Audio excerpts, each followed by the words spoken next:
esta semana me sorprendí un poquito porque me entró la curiosidad de recordar cuándo fue que iniciamos esta serie de sermones. Y tengo no sé si la buena costumbre o la mala costumbre de escribir las fechas en los mensajes. Y nosotros iniciamos esta serie el 5 de enero de 1992, aunque parezca mentira. Ha sido una serie muy accidentada, pero gracias al Señor que hemos podido estar hablando durante más de año y medio esporádicamente acerca de estas cosas que tienen que ver con la crianza de nuestros hijos. Y cuando nosotros iniciamos esa serie, aquel 5 de enero del 92, hicimos una aclaración que queremos repetir otra vez. Al venir delante de ustedes a tratar este asunto de cómo moldear el carácter de nuestros hijos, no lo estamos haciendo como expertos en educación infantil, porque sencillamente no somos expertos en educación. Y aunque al igual que muchos de ustedes también somos padres, tampoco estamos aquí para compartir y mucho menos para imponer nuestras propias experiencias en ese sentido. También nosotros los pastores estamos aprendiendo a través de la palabra cómo criar a nuestros hijos en el temor de Dios. ¿Es acaso inútil la experiencia? No, la experiencia es extremadamente útil, pero solo cuando es regulada por la palabra de Dios y cuando es usada para reforzar o ilustrar la enseñanza que extraemos de esa palabra. Por tanto, nosotros estamos aquí como pastores, que poseemos la plena convicción de que por cuanto la Biblia es la palabra infalible de Dios, ella es un manual infalible de fe y práctica. Y en ese manual inerrante, Dios nos ha dejado por escrito todos aquellos principios y normas que debemos aplicar para vivir una vida que sea agradable delante de Él y una vida bienaventurada. En algunas áreas, Dios nos ha dado mandamientos muy explícitos y precisos. En otras, se limitó a darnos principios generales que han de ser aplicados de acuerdo a las circunstancias particulares de cada uno. Pero sea a través de mandamientos o de principios, lo cierto es que Dios no nos ha dejado sin dirección. Vivir de acuerdo a esa dirección significa una vida plena aquí y en la eternidad. Desecharla es el paso más seguro al desastre y a la desgracia. Por eso dice el salmista en el Salmo 1, bienaventurado, feliz el varón que no anduvo en consejo de malos, ni estuvo en camino de pecadores, ni en silla de escarnecedores se ha sentado, sino más bien que en la ley de Jehová está su delicia y en su ley medita de día y de noche. Dice la Escritura que ese hombre será como un árbol plantado junto a corriente de aguas, que da su fruto en su tiempo y su hoja no cae, y todo lo que hace prosperará. Pero el salmista continúa diciendo, no así los malos. Los malos no prosperarán. Así que lo que el salmista nos está diciendo, en otras palabras, es cuidado con seguir el consejo del malo. Ese consejo puede venir a través de los distintos medios de comunicación, la radio, la televisión, los periódicos, a través de una conversación informal en una sala de espera hablando con otras madres.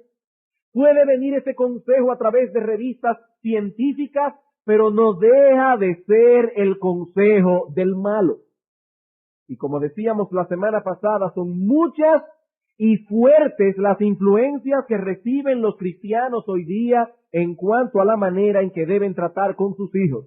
Y querrámoslo o no, debemos admitir que esas influencias trabajan. Esas influencias nos afectan. A nadie le gusta sentirse rechazado o que lo tilden de ignorante, y mucho menos que los tilden de ser personas crueles. Y esos son precisamente los epítetos que recibimos del mundo cuando decidimos criar a nuestros hijos a la manera de Dios. Por eso constantemente debemos recordar quién es nuestra autoridad, quién es el objeto de nuestro temor. La palabra de Dios nos advierte que debemos tener cuidado de tener temor de los hombres. No se puede vivir agradando a los hombres y a Dios al mismo tiempo. Como dice el apóstol Pablo, ¿busco ahora el favor de los hombres o el de Dios? ¿O trato de agradar a los hombres? Pues si todavía agradara a los hombres, no sería siervo de Cristo. Gálatas 1:10. Ahora bien, debemos admitir que al tratar con el asunto de la crianza de los hijos, el asunto no es tan sencillo como decir, he decidido hacer lo que dice la Biblia. Aquellos padres que han tomado esa decisión de obedecer a Dios antes que a los hombres saben que en ocasiones no es fácil determinar cuál es el curso de acción correcto en cada caso, aunque tenemos la Biblia, no es fácil. Estoy seguro de que todos los padres que están aquí presentes han pasado por ese trance de perplejidad. ¿Qué hago ahora? ¿Qué hago ahora? ¿Cuál es el principio que debo aplicar? Nos gustaría contar con un manual de crianza que diera directrices específicas para cada caso. ¿Cuándo pegar? ¿Cuándo reprender? ¿Cómo se supone que debo hacerlo? Pero lo cierto es que ese manual no existe. Ni siquiera la Escritura enfrenta el problema de ese modo. Como decíamos al principio, en la Biblia tenemos mandamientos muy específicos respecto a ciertas cosas. Pero en otras lo que encontramos más bien son principios generales. Y Dios intentó abarcarlo todo a través de esos principios generales. Pero a veces no es tan fácil discernirlos. A veces no es tan fácil saber qué hacer. ¿Qué hacer en cada circunstancia en particular? Y lo que vamos a hacer hoy es tratar de establecer un marco de referencia que pueda ayudarnos al aplicar las enseñanzas generales que vimos la semana pasada. Y nuestros encabezados en esta tarde son los siguientes. En primer lugar, veremos las ocasiones en que debemos aplicar la vara.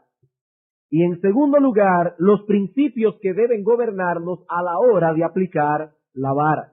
Comencemos entonces con nuestro primer encabezado. Ocasiones en que debemos aplicar la vara. Pero antes de pasar a considerar este asunto, debemos ponerlo primero en su correcta perspectiva. Como decía hace un momento, la Escritura no fue escrita como un manual exhaustivo donde se desglosan todos y cada uno de los casos con que los padres se enfrentarán criando a sus hijos. Tal manual sería tan extenso, pero tan extenso, que sería casi imposible de escribir y de leer. Casi imposible de escribir y de leer. Repito que el Señor no trató con este asunto de ese modo, sino más bien a través de principios generales.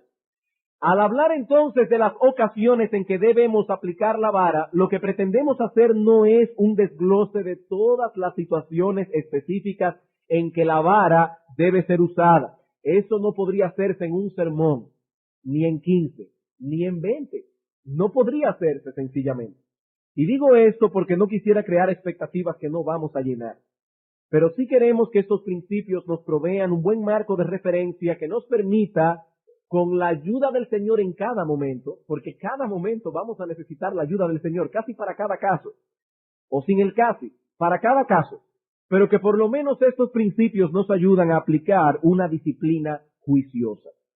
Bien, ¿cuándo son las ocasiones en que debemos aplicar la vara? Vamos a decir dos cosas aquí. Primero, reserva la vara para aquellas situaciones que implican rebeldía deliberada o desafío a tu autoridad paterna. Reserva la vara para aquellas situaciones que implican rebeldía deliberada o desafío a tu autoridad paterna. La vara ha sido diseñada específicamente para sujetar la voluntad de nuestros hijos y por lo tanto debe ser usada en aquellas situaciones en que nuestros hijos se están rebelando deliberadamente o están desafiando nuestra autoridad paterna. Al menos ese es el ejemplo que vemos en Dios en las Sagradas Escrituras. En el Antiguo Testamento hay solo dos pasajes en que se menciona la vara en el contexto del trato de Dios para con su pueblo. Esos dos pasajes son Salmos 89:32 e Isaías capítulo 10, versículo 5. Vamos a ver el primero, Salmos capítulo 89, versículos 30 al 32. Salmo 89, versículos 30 al 32.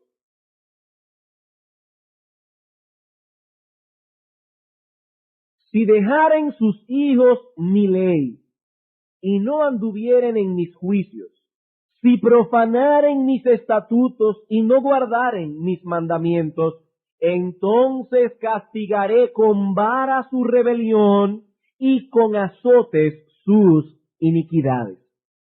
En este salmo se nos habla de la relación que Dios tiene con su pueblo en virtud del pacto davídico. Y se representa esa relación usando la figura de Dios como Padre y el pueblo de Israel como su Hijo.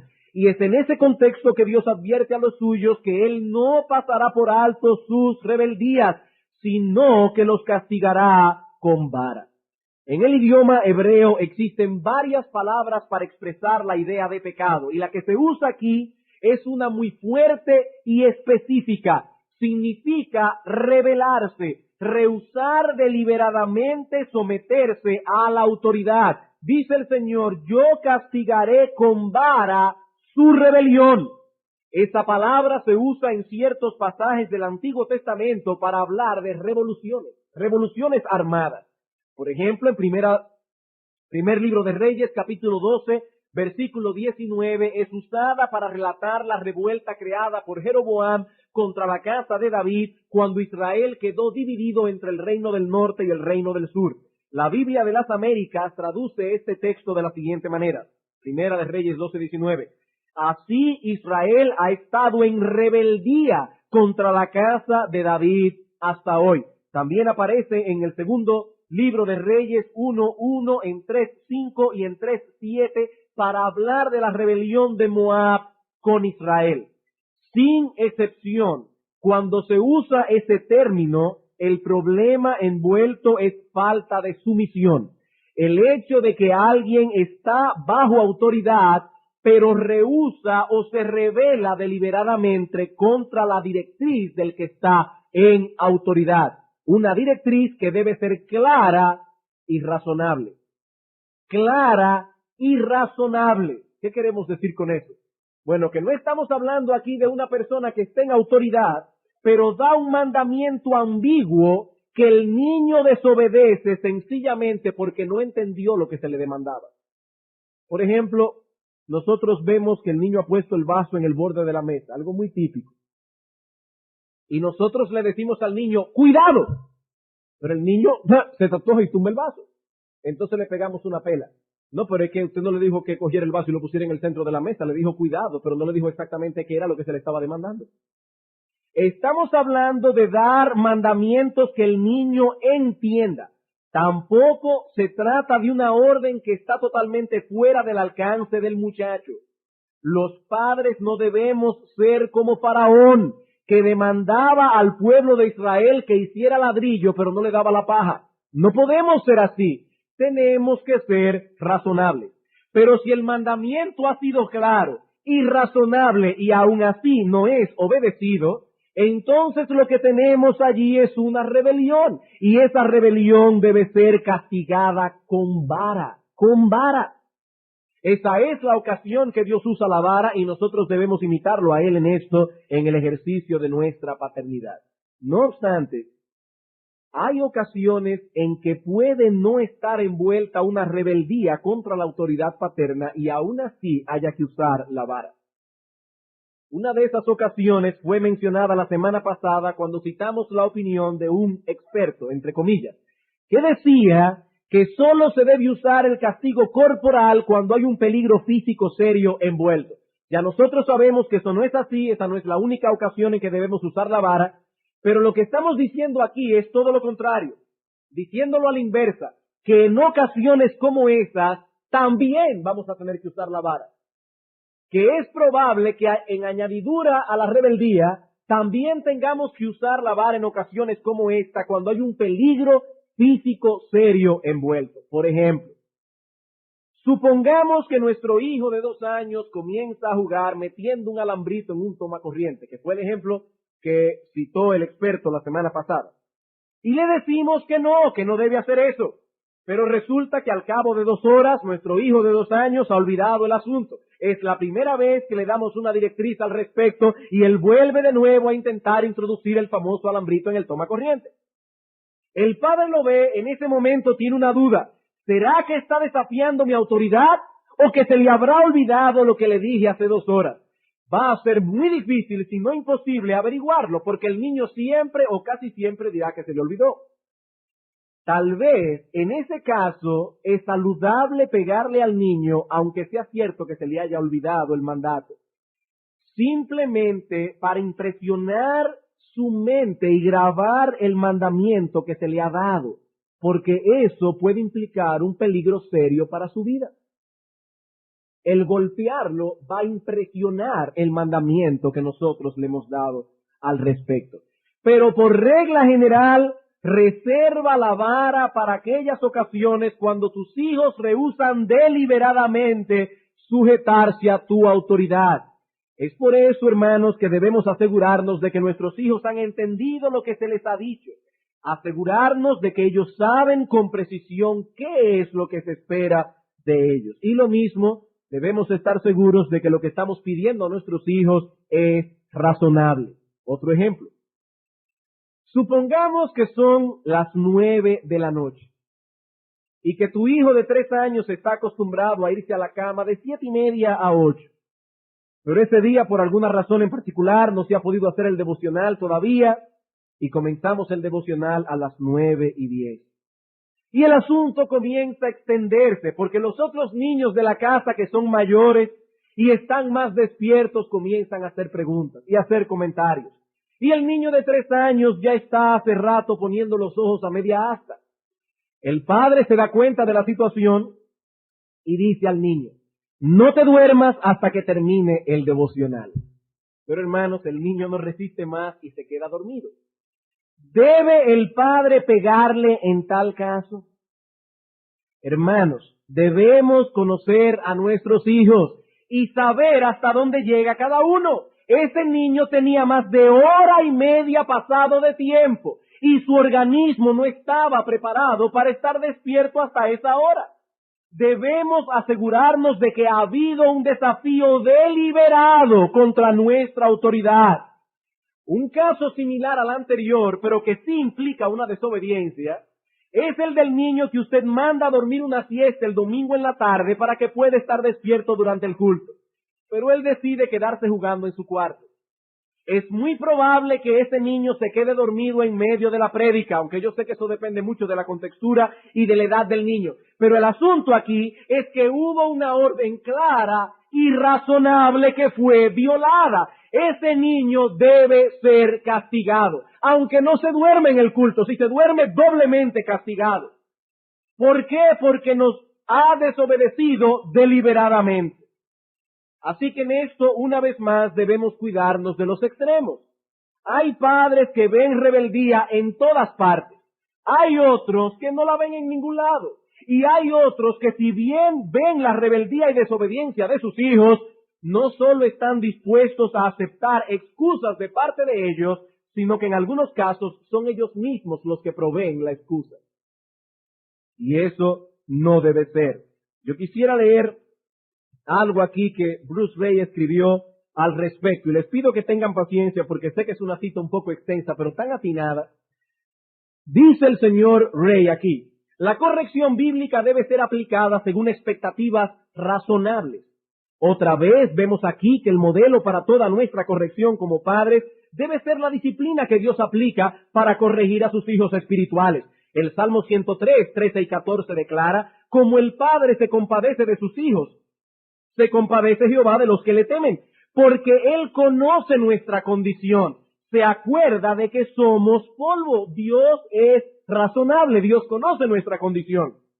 Hemos de tener ideas claras acerca de la constitución de cada uno de nuestros hijos. Cada uno es distinto y único en lo físico, espiritual y emocional. Hay muchos factores individuales que deben ser considerados cuando tratamos con cada uno de nuestros hijos. No son borregos, hermanos. Son seres humanos con personalidades distintas. Por ejemplo, debemos preguntarnos: ¿son físicamente capaces de estar a la altura de lo que esperamos de ellos? ¿Son bastante altos? ¿Bastante fuertes? ¿Es su coordinación adecuada para lo que le pedimos? Eso no solo se aplica a los pequeños que están aprendiendo a andar y a usar sus músculos. En la transición entre la niñez y la edad adulta, muchos adolescentes pasan por un periodo equivalente de torpeza física. No todo vaso vertido en la mesa del comedor es el resultado de un descuido. Algunas veces es falta de coordinación física. Y hacer sentir al niño como un estúpido por eso Hermanos, es una estupidez de parte nuestra. Como padre hemos de poder discernir la verdadera causa. ¿Se portó Jaimito con descuido? Ese nombre de Jaimito lo usó él, no yo, para que ningún Jaime aquí se sienta mal. O pasa por este periodo de torpeza física, de modo que a veces tropieza con las mesas o deja caer las cosas.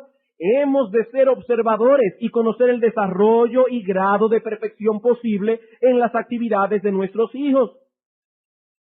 Pero noten aquí el balance.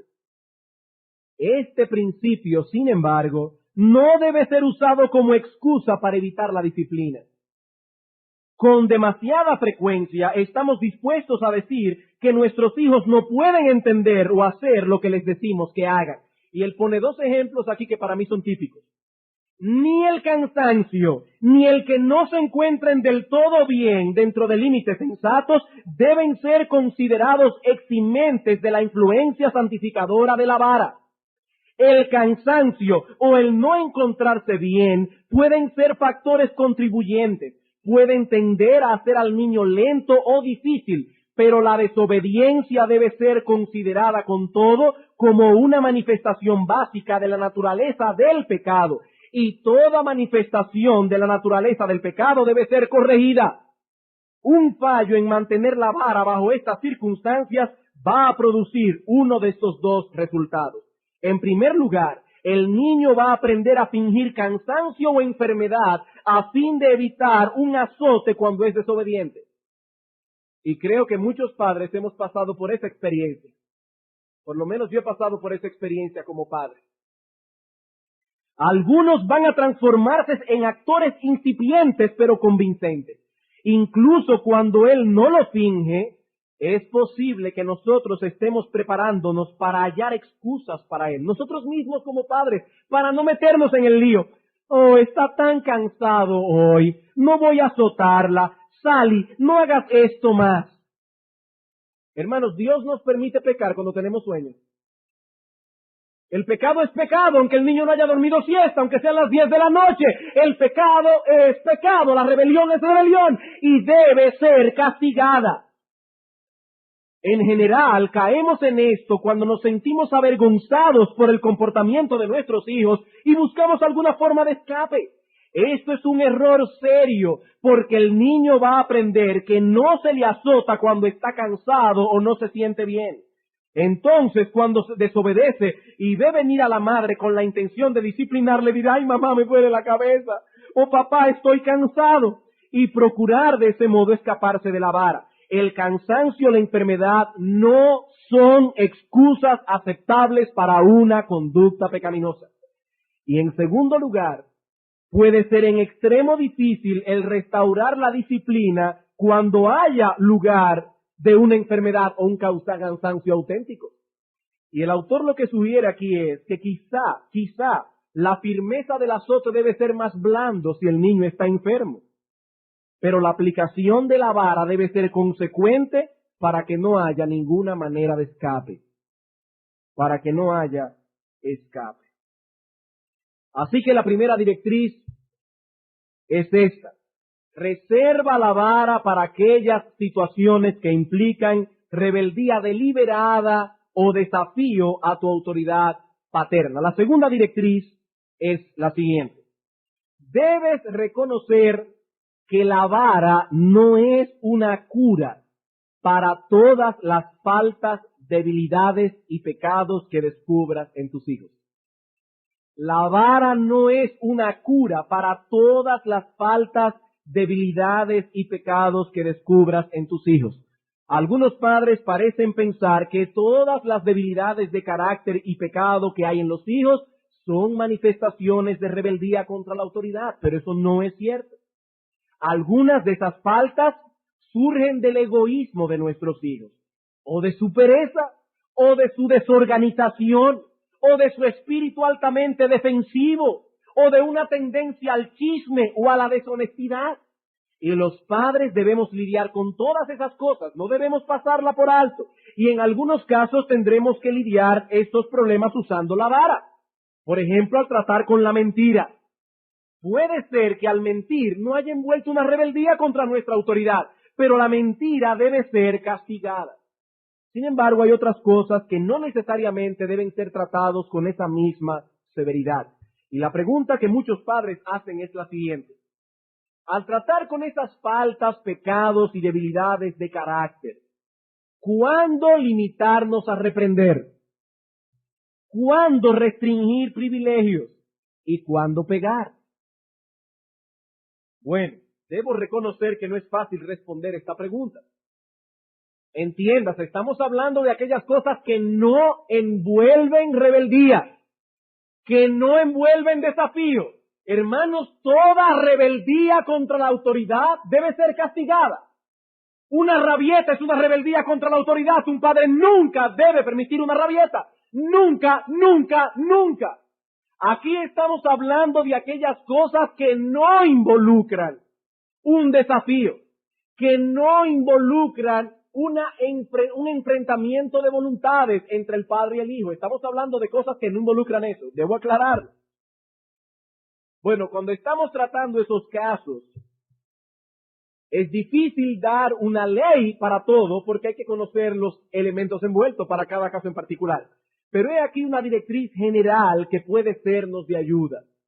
Espera a ver si hay un patrón en el asunto. Espera a ver si hay un patrón en el asunto. Por ejemplo, y aquí hay que dar muchos ejemplos para poder ilustrar. Usted acaba de comprarle una bicicleta a su hijo de 5 años, que hasta ese momento nunca había tenido bicicleta. Y usted cariñosamente le pide que haga un esfuerzo por cuidarla. Pero resulta que el niño se entretuvo en otra cosa y dejó la bicicleta sola en un lugar en que pudo ser robada. Recuerden que el niño no está acostumbrado al hecho de que tiene una bicicleta. Y por lo tanto, aún el cuidarla es algo nuevo para él. Bueno, tal vez en ese momento es suficiente una reprensión. Ahí no hubo una rebeldía, hubo un olvido, hubo un descuido. Una reprensión puede ser suficiente. Pero si el asunto sigue pasando, la segunda etapa sería la restricción. Retenerle cierto privilegio, y en esto podemos usar la misma bicicleta como medio de castigo, no dándole con la bicicleta. Me refiero, por ejemplo, a que usted puede decir, bueno, mira, dejaste la bicicleta botada otra vez. Tienes una semana sin montar bicicleta. Y antes de seguir, yo quisiera hacer un paréntesis. En esto de las restricciones debemos evitar los extremos, especialmente el extremo de la crueldad. Decirle a un niño que no va a montar bicicleta 3 meses porque la dejó mal puesta puede ser un tanto extremista. Hay que tener cuidado. Pero volviendo a nuestra línea de pensamiento, el asunto es que no debemos ver cada falta de nuestros hijos como una rebeldía a nuestra autoridad y por lo tanto debemos usar otros medios de disciplina. Alguien preguntará, pero pastor, ¿en alguno de esos casos no se podría llegar al uso de la vara?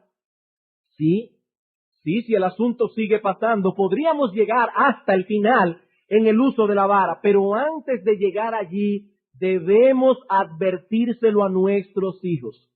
Debemos advertirle las consecuencias que vendrán si siguen ese patrón de conducta. No debemos estar constantemente amenazando a los niños. Eso no debe ser. Pero hay momentos en que es apropiado decirles algo como esto.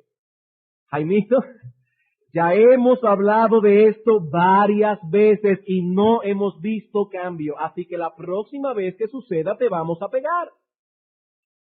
Eso fue lo que hizo el apóstol Pablo con los corintios. Esa iglesia no estaba caminando bien en algunas cosas. Pablo escribió una carta y le dio advertencias al respecto. 1 Corintios 4:21. Dice Pablo, ¿qué queréis? ¿Iré a vosotros con vara o con amor y espíritu de mansedumbre? Pablo está diciendo, hermanos, ustedes deciden. Si continúan actuando con ese patrón de conducta, me veré obligado a aplicar una disciplina más severa. Eso sí, piénsalo bien antes de dar la advertencia, porque tan pronto abriste la boca te estás comprometiendo a cumplir tu amenaza. Nunca, nunca, nunca den una advertencia que ustedes no van a cumplir. No lo hagan. Eso es fatal para el alma de nuestros hijos.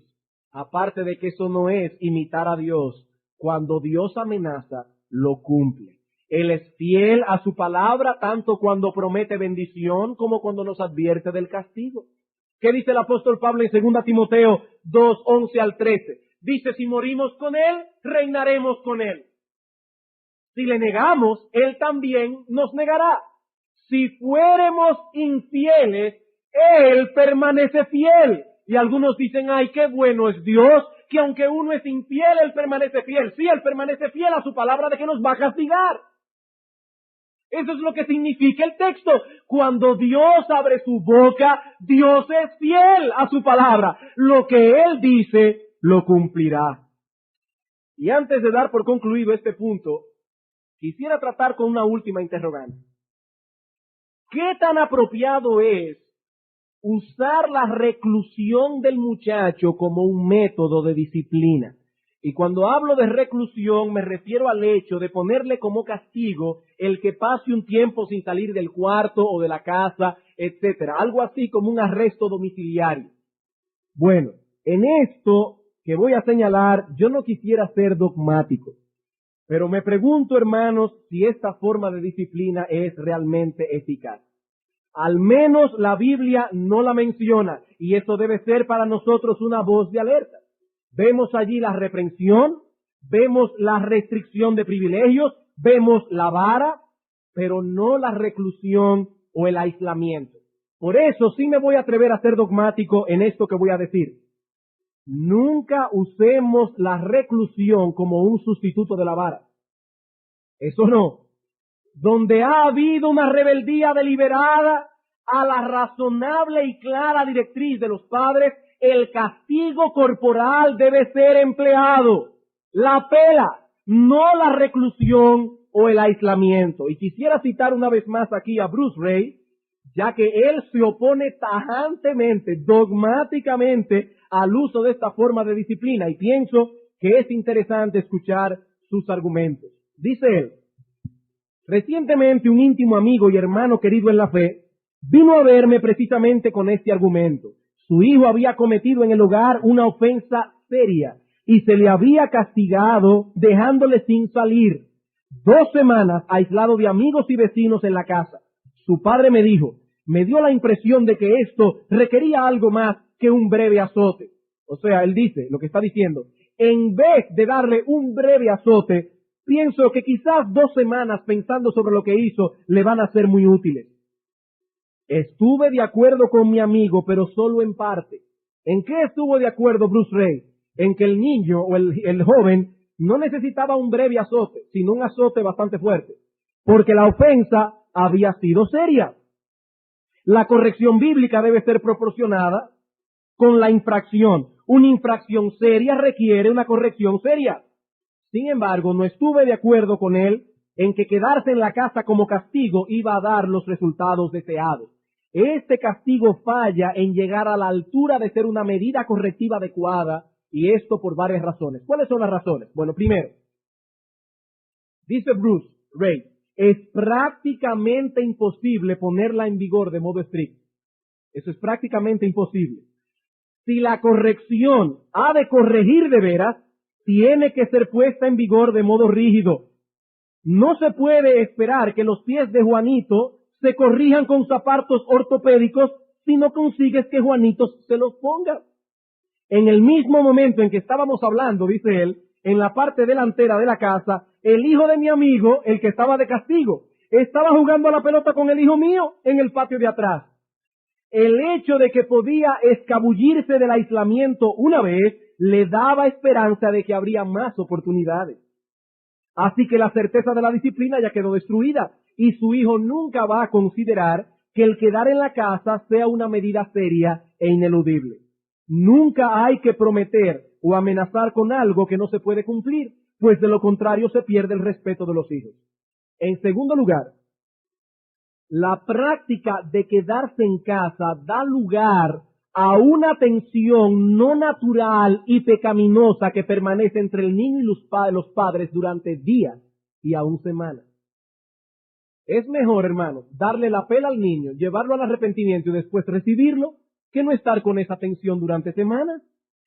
Los padres tendrán que mantener una actitud fría y negativa hacia su hijo o hija para que se pueda considerar incluso en hacer válida la medida seriamente. Esta frialdad destruye todo lo que se ha establecido en la primera parte de este capítulo. Esta actitud negativa tiende a retener la ira, no a corregir, y en esto falla en reflejar de modo exacto la mano disciplinante de Dios. Dios nos pega y nos recibe. En tercer lugar, las Escrituras hacen provisión para esta situación en que la corrección física es considerada inadecuada. El principio escritural no es reprimir la libertad de movimiento, es la restitución. La restitución. ¿Tu hijo rompió una ventana? Bueno, que la restituya. ¿Le pasó con la bicicleta por el jardín de la señora de al lado y le maltrató las flores? Que vaya a la casa de la señora, le pida perdón y le trabaje de gratis en el jardín hasta responderle lo que hizo. La restitución es mejor que la reclusión.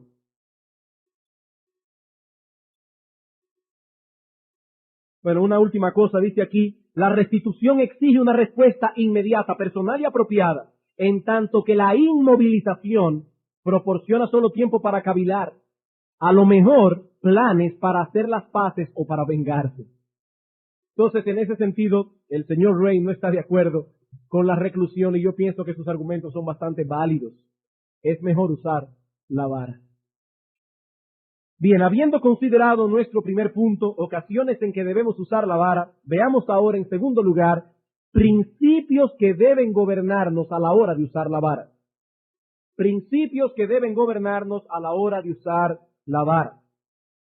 Hay ciertas personas que dicen, pastor, yo he estado aplicando lo que se ha predicado aquí.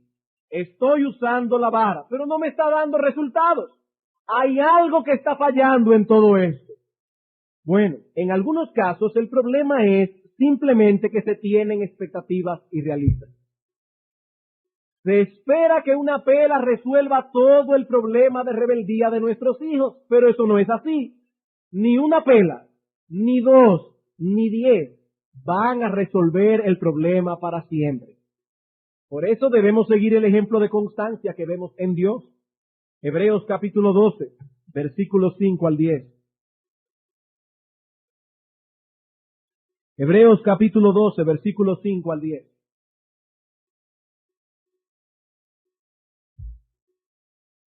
Y habéis ya olvidado la exhortación que como a hijos se os dirige diciendo, hijo mío, no menosprecies la disciplina del Señor, ni desmayes cuando eres reprendido por Él. Porque el Señor al que ama disciplina y está en tiempo presente, indicando una acción constante, regular. Él azota continuamente a todo el que recibe por hijo. Versículo 10. Los padres terrenales ciertamente por pocos días nos disciplinaban, como a ellos les parecía, pero es decir, Dios, para lo que nos es provechoso, para que participemos de su santidad. Dios no se cansa de pegar. Así que no cometamos el error de esperar ver mucho en poco tiempo. Pero en otros casos el problema es que no se están aplicando estas cosas de una manera apropiada. En la crianza de nuestros hijos, al igual que en muchas otras cosas, no solo es importante lo que se hace, sino también la manera como se hace. La actitud que tenemos al aplicar la disciplina, el clima que ha de haber en el momento de pegar una pela o de reprender, todo eso es parte de la disciplina misma. Dios espera que hagamos eso en un clima de amor, y no solo de amor, aún de respeto por la persona de nuestro hijo. Respeto, aún cuando estamos pegando, por la persona de nuestro hijo. La Biblia dice que Dios al que ama disciplina, y eso implica no solo que la disciplina es una consecuencia de su amor para con nosotros, sino también el hecho de que al disciplinarnos, no importa cuán fuerte sea la disciplina, Dios lo hace con amor. Él lo hace con amor. Descargar nuestra ira y frustración sobre nuestros hijos no es disciplina, eso es un desahogo pecaminoso. Nuestros hijos deben saber que no estamos agradados con su conducta, que no tomamos a la ligera lo que han hecho, pero también deben saber que los disciplinamos en perfecto control de nuestras acciones, que el castigo corporal que ejercemos sobre ellos no es producto de nuestra impaciencia, de nuestra falta de dominio propio, sino más bien de nuestro amor y preocupación por ellos. Ellos deben saber eso. Pero les prometo que este asunto lo vamos a tratar luego con más amplitud. Más adelante nos ocuparemos de estas cosas. Recuerden que esta serie tiene 3 bloques, cuyos nombres todos comienzan con M. Ya vimos la meta, ahora estamos viendo el método, y el tercer bloque es la manera. Y en ese momento vamos a hablar de todo esto con más amplitud. Ahora solo queremos dar 5 directrices, créanme que breves, 5 directrices que nos ayuden a la hora de aplicar la vara en la disciplina de nuestros hijos. ¿Cuáles son esas directrices? Primero, usa la vara lo suficientemente fuerte como para lograr el propósito de la vara. Ya hemos dicho que el castigo corporal tiene como propósito sujetar la voluntad de nuestros hijos. Por tanto, la vara debe ser usada lo suficientemente fuerte, lo que se necesite para que lleve a cabo este propósito.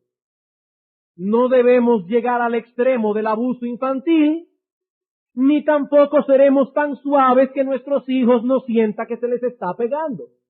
Si el niño tiene un pañal de eso, 2 pañales puestos y usted le pega, probablemente él ni se enterará. Y esa no es precisamente lo que queremos hacer. El autor de Hebreos nos dice que la disciplina no es causa de gozo, sino de tristeza. La disciplina debe quebrantarnos, debe producir el dolor que es necesario para el verdadero arrepentimiento.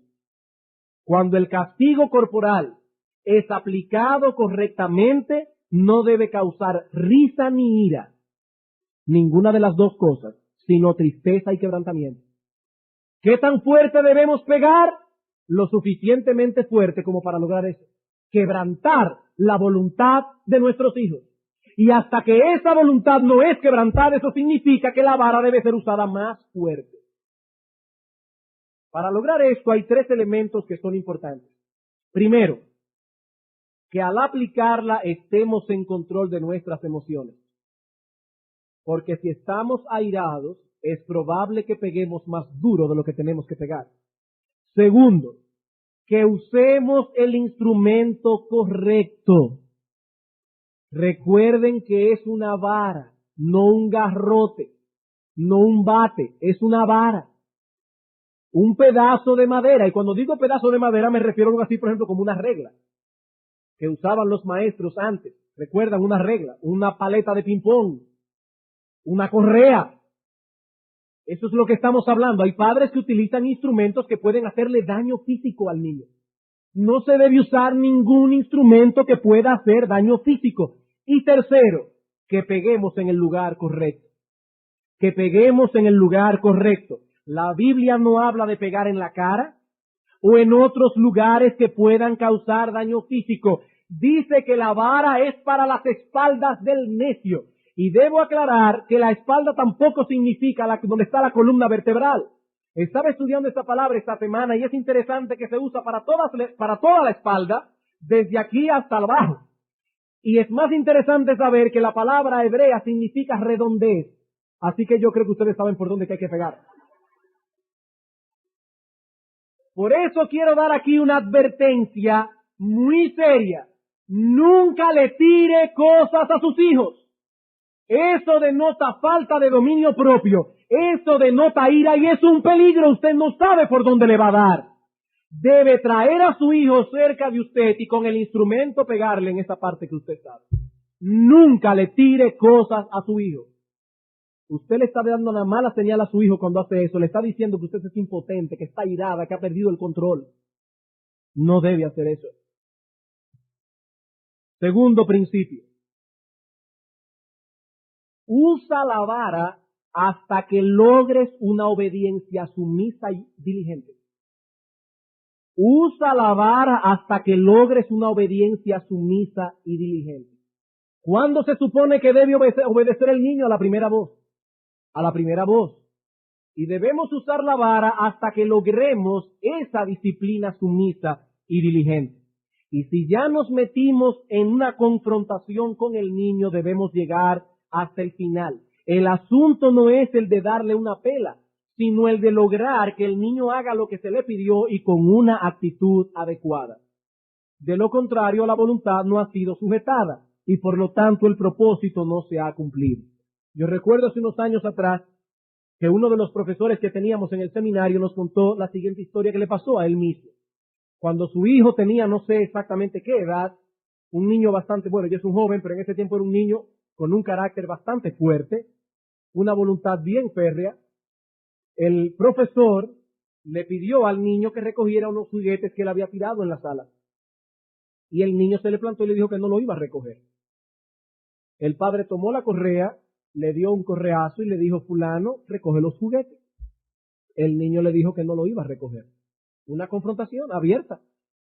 Y muchos padres pasamos por periodos así. Nuestros hijos quieren saber hasta dónde llegamos en un momento dado. El padre volvió la tercera vez y le dijo, fulano, recoge los juguetes. Y el niño dijo que no lo iba a recoger. Para no cansarle el cuento, cada vez que decía que no le daba una pela. El padre le dio 25 correazos antes de quebrantar la voluntad del niño. 25 correazos. Claro, no se los dio por gusto. Cada vez que le decía recoge, no, un correazo. Recoge, no, otro correazo. Hasta que la voluntad del niño fue sujetada. Hizo lo que se le pidió y no solo eso. Luego fue corriendo donde el padre a pedirle perdón y abrazarlo. La voluntad de ese niño fue quebrantada. Si ese padre hubiera cedido por pena para con su hijo, hubiera tenido serios problemas en el futuro. Usa la vara hasta que logres una obediencia sumisa y diligente. No que el niño vaya a organizar las cosas que usted le pidió estrellándole en el cuarto. Eso es vara otra vez. Estamos hablando de obediencia sumisa y diligente. Tercero, usa la vara mezclada con una reprensión verbal, a la vez que extraes de tu hijo una confesión verbal. Usa la vara mezclada con una reprensión verbal, a la vez que extraes de tu hijo una confesión verbal. Ya hablamos de eso la semana pasada. La Biblia dice que la vara y la reprensión dan sabiduría. Nunca debemos pegar sin instruir. Y en esto es muy útil el uso de preguntas que puedan activar la conciencia de nuestros hijos. Dios usó ese método muchas veces tratando con los santos que encontramos en las páginas de las Escrituras. Adán, ¿dónde estás tú? ¿Has comido del árbol que te mandé que no comieses? Pedro, ¿me amas? Son preguntas que activan la conciencia nuestra. Llamar al niño. ¿Qué hiciste? No le pregunte por qué lo hizo, porque él se va a excusar. La pregunta no es por qué, ya lo hizo. ¿Qué hiciste? Que yo le di una galleta a mi hermano. Bien, ¿qué dice Dios sobre esto? De acuerdo a la Escritura, ¿qué tú hiciste mal? ¿Qué sucede cuando desobedeces? ¿Qué debo hacer yo como padre que estoy bajo la autoridad de Dios? ¿Y qué debes hacer tú en el futuro? Hermano, si usted le pega a su hijo y no lo instruye, no necesariamente usando esas preguntas, pero si usted le pega y no hace lo que estas preguntas quieren dar a entender, usted no está haciendo nada. Nada absolutamente. Estamos hablando de que la vara y la reprensión debemos instruir a nuestros hijos en justicia. Pero esas preguntas no solo activan la conciencia de nuestros hijos, sino que también nos da tiempo para calmar nuestras emociones y nuestra impaciencia. Hablando con nuestros hijos, nuestra alma se va poniendo en su lugar, de modo que a la hora de pegar ya estamos en el perfecto control de nuestras emociones. Pero recuerda que todo esto causará un sentido de culpa en ellos. Lo que estamos haciendo es levantando en ellos un sentido de culpa. No debemos dejarlos así. Después que ese sentido de culpa ha sido levantado, ahora tenemos que trabajar con ese sentido de culpa. Debemos ayudarles a descargarlo. ¿Cómo? Guiándolos a confesar sus pecados y pidiendo perdón a Dios y a los hombres. ¿Qué dice el apóstol Pablo? Yo procuro tener una buena conciencia delante de Dios y delante de los hombres. Y cuando el niño pida perdón a los que ha ofendido y sobre todo pida perdón a Dios, su conciencia es descargada. Y es hasta ahí donde tenemos que llegar. Cuarto, usa la vara con diligencia. Usa la vara con diligencia. No te canses de disciplinar. Proverbios capítulo 13, versículo 24.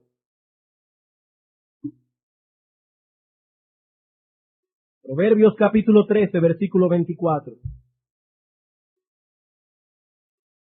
El que detiene el castigo a su hijo aborrece. Ay, pastor, pero es que yo estoy cansado, eso es pela y pela. El que detiene el castigo a su hijo aborrece, mas el que lo ama desde temprano lo corrige. Y la idea es, lo hace con diligencia. Hermano, hermana, no te hagas como quien no lo vio, porque tú lo viste y tú sabes que él hizo algo mal. Tampoco le pongas excusa a la rebeldía de tu hijo, ni uses sustitutos. Se rebeló, vara. Aunque estés cansado, aunque hayas llegado del trabajo y lo último que quieres es una confrontación, vara. Recuerdo que un pastor amigo me contó que en su casa, cuando la cosa se ponía seria, tenían un sistema bien extraño de tratar con la rebeldía del muchacho, sobre todo de su hermano más pequeño, que parece que era un poco tremendo. Cuando el muchacho quería algo y no se lo daban, el individuo comenzó a llorar, a llorar, a llorar, a llorar. Eso es una rebeldía. Llora, llora, llora. Y entonces la hermana lo que hacía era que pasaba por delante del muchacho y así descuidadamente le dejaba caer un paquito. Y entonces el muchacho seguía.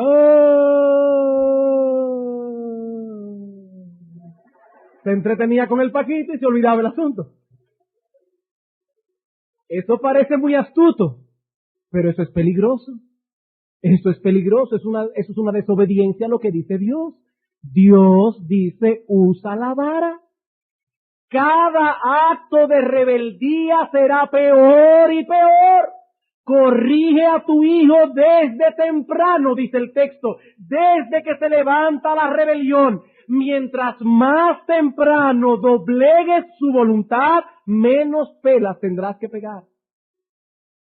Yo sé que al principio son muchas, pero después serán menos. Si eres diligente, después serán menos. Y por último, no dejes que tu hijo se salga con la suya. No dejes que tu hijo se salga con la suya. Cuando el niño ha hecho lo que no debía hacer y comenzamos el proceso con él, fulanito, ¿qué hiciste? Etcétera. ¿Qué hace el niño generalmente?